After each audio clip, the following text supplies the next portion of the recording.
Verde, vermelho e amarelo são as cores que servem de referência à análise e avaliação de temas e protagonistas da atualidade. Uma análise a cargo da Judite França e da Raquel Abcacis. Pode acompanhar esta edição do Semáforo em FM, na internet e através das redes sociais do Observador. E vamos começar por ti, Raquel.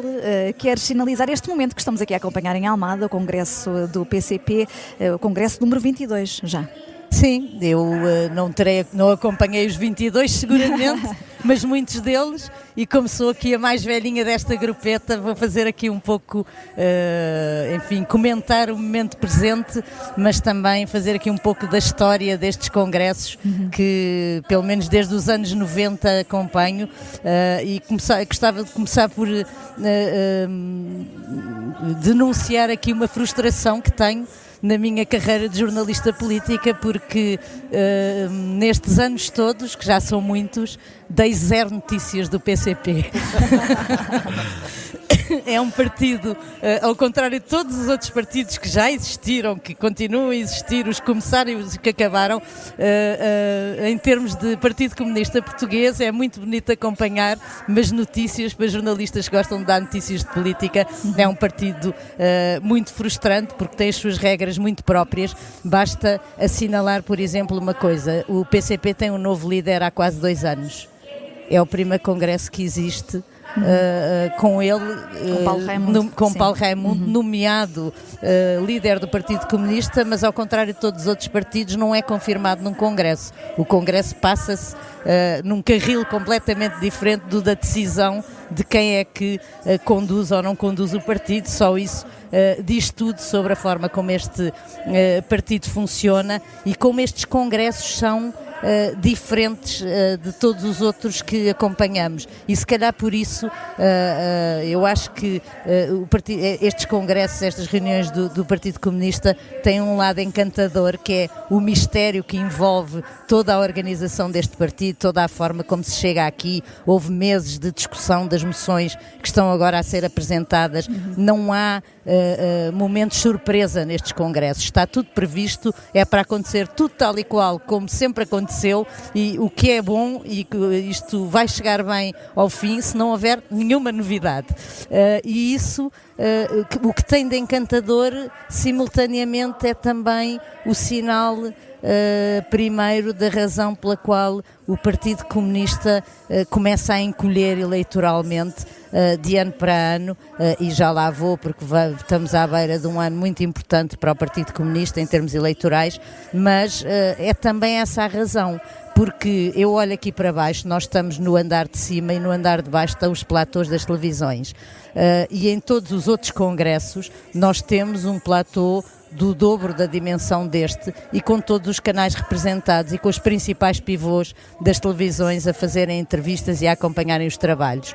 Eu olho aqui para baixo, vejo a RTP com o mesmo, com o mesmo protagonismo que tem sempre em todos os congressos, mas os outros canais de televisão ou não estão, ou não têm o platô montado e estão apenas a fazer a reportagem em movimento ao longo deste congresso. E porquê é que isso acontece? Paulo Raimundo, no discurso que fez de abertura deste congresso, queixou-se do cancelamento que a comunicação social faz ao Partido Comunista, e eu não sou aquele género de estar sempre a defender a nossa classe, mas acho que aqui há uma explicação muito evidente e muito óbvia, e essa explicação tem a ver com não haver aqui uma encenação que possa trazer interesse para quem está de fora e para quem está a acompanhar. E os meios de comunicação social funcionam por audiências, sobretudo as televisões, e portanto consideram que aquilo que acontece aqui ao longo deste fim de semana não merece o acompanhamento de outros congressos, porque não vai acontecer aqui nada que nós não saibamos já.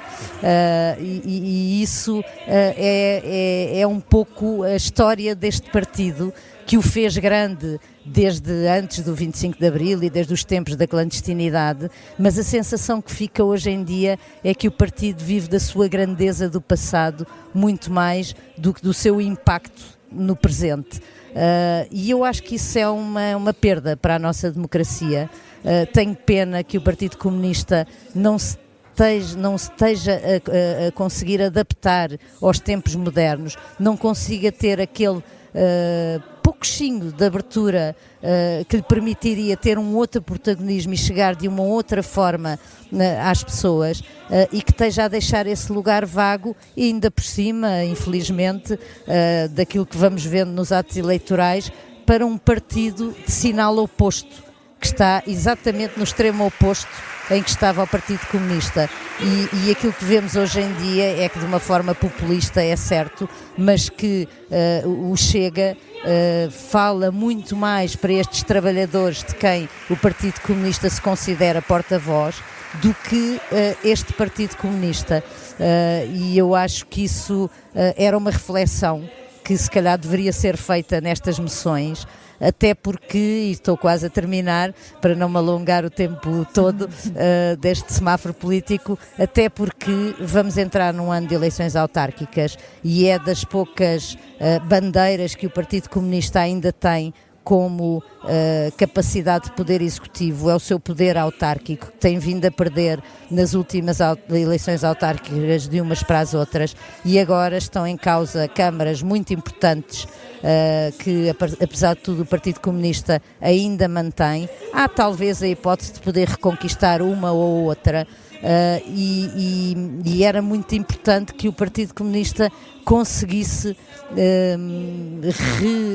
recuperar aquela capacidade de chegar às populações e aos trabalhadores de uma forma que ainda fosse perceptível para esta nova geração. E a cor que à partida poderias escolher seria o teu encarnado famoso, tendo em conta até que é a cor do PCP, mas hoje não é. Não vou dar um encarnado ao PCP, vou dar um verde, até para contrariar, vou dar um verde, porque acho que, apesar de tudo, o Partido Comunista faz muita falta ao nosso sistema democrático, e que temos vindo a falar nos últimos dias, do 25 de novembro, da forma como o PCP se foi adaptando, e eu acho que estas pessoas que aqui estão têm uma vida dada a um partido quase como uma devoção religiosa, que eu às vezes faz-me pena não ver com resultados práticos na vida política nacional. A Raquel Abcacis, com este sinal verde para o PCP, por aquilo que representa também e o traço distintivo que tem no espectro político português, a Judite França traz a este semáforo Augusto Santos Silva, que traz o perfil do Presidente da República perfeito e não se põe fora da corrida. Exatamente. E nós ontem tivemos Gouveia Melo ao lado do Príncipe Perfeito, num desenho de uma revista da Armada. Hoje temos o Presidente Perfeito desenhado no ensaio no Jornal Expresso. E vocês perguntam-me que perfil é esse. E é de facto o perfil de Augusto Santos Silva. O próprio desenhou-se num fato perfeito para ser candidato a Belém. É um retrato escrito pelo antigo Presidente da Assembleia da República, em que características, por algumas características, exclui, e eu estou a citar, caudilhos, personalidades providenciais, pulsos duros e comentadores. Ora, olhando para os adjetivos, são poucos, não é, os que preenchem a checklist que Santos Silva impõe para ser um bom candidato. Gouveia de Melo fica logo de fora, ele é o não pulso inclui duro. Ex-comentadores, é porque se incluir ex-comentadores ele também faz parte. Comentadores atuais, atenção. Okay. Atenção. Marcos Mendes também, à conta disso, não é? Está fora.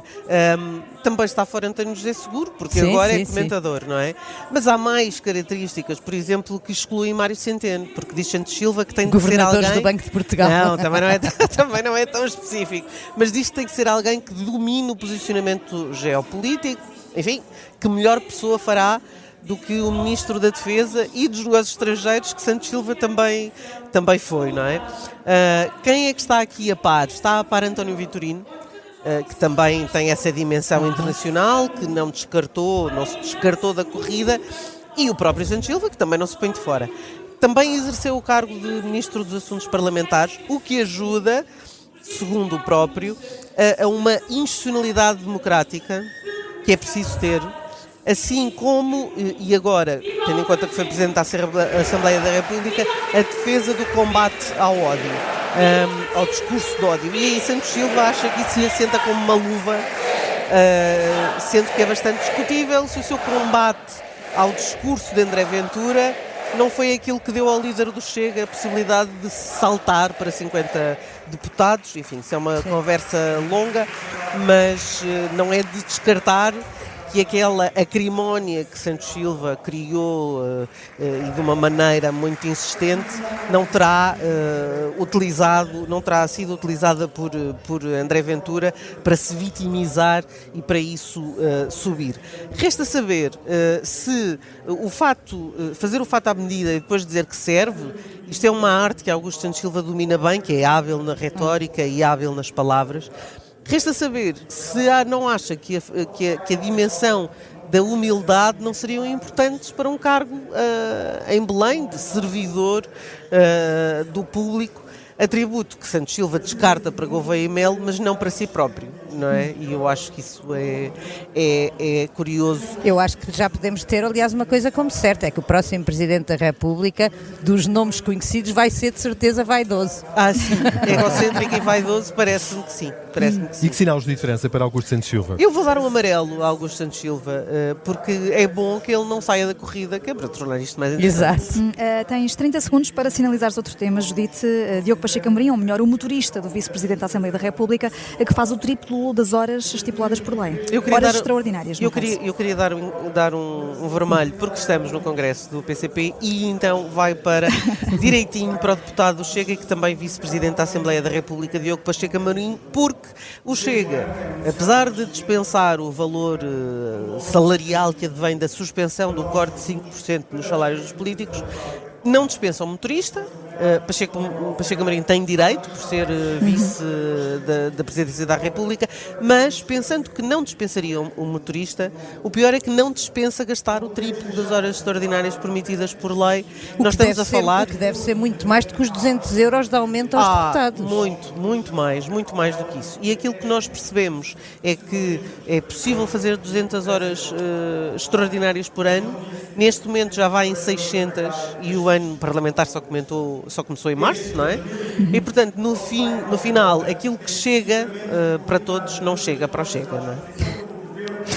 Falta o sinal da Judite, foi o sinal vermelho. Em dia de congresso do PCP, fica por aqui o semáforo político último da semana com a Judite França e a Raquel Abcacis.